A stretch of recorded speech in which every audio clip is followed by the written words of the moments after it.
I want to go back, Mr. Blinken, to the president's news conference this morning because he was responding to a story that has absolutely exploded over the last 24 hours. The owner of the Los Angeles Clippers, Donald Sterling, was caught on audio tape telling his girlfriend not to pose for pictures with black people and not to then bring them to basketball games.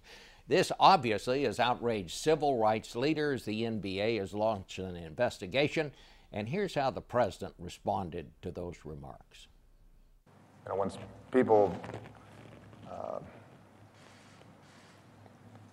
when ignorant folks want to advertise their ignorance, you don't really have to do anything. You just let them talk, and that's what happened here. Well, we'll obviously be hearing a lot more about this story as it develops. We want to go now to the top Republican on the Senate Foreign Relations Committee, Tennessee's Bob Corker. He is in Cottonwood, Arizona this morning. And Senator, you told me just a moment ago that you had not yet even heard about this development out there. But do you have any thoughts on this remark by this basketball owner? It's just outrageous in 2014 that comments like these are being made. So I thought the president's response was appropriate, and I don't know what else to add to it. It's beyond belief. All right. Well, we'll obviously be hearing some more about it. Let me ask you about these sanctions. You heard Tony Blinken say here that new sanctions will be going into effect. But is that going to be enough? Because you're just back from Ukraine, I know. And so far, the sanctions we have announced seem to have had no impact whatsoever. Yeah, Bob, I think these targeted sanctions against individuals just are not affecting Putin's behavior enough. And I think you've noticed the red line has now moved. Last week, the red line was demobilizing the 40,000 troops that are on the border that are intimidating people inside eastern Ukraine.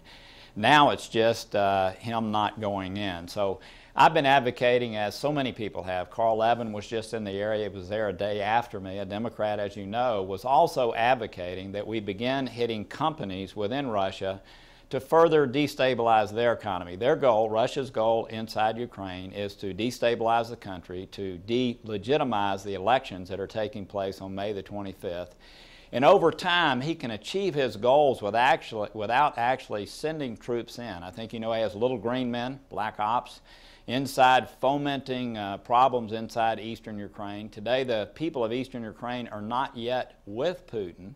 He's trying to change that dynamic. It's amazing the only information that people in eastern Ukraine are getting is from Russia.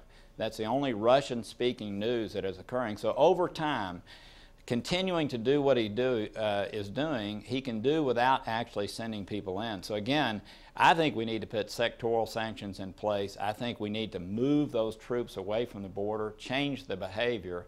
And I'm very concerned that as we've seen from this administration on so many tough issues, their policies are always late after the point in time when we could have made a difference in the outcome. So I'm very concerned. I've been saying that on telephone calls and emails and with the White House, but I hope tomorrow's sanctions are much stronger than just against individuals. Well, how do you move those troops off the border, Senator?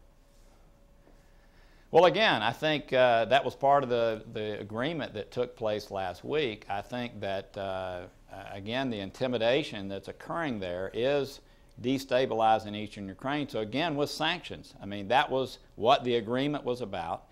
Russia has not lived up to that agreement. And to me, again, much tougher sanctions need to be put in place. Well, I realize that we want to act in... Go ahead. Let me just ask you, what are much tougher sanctions? What would that mean?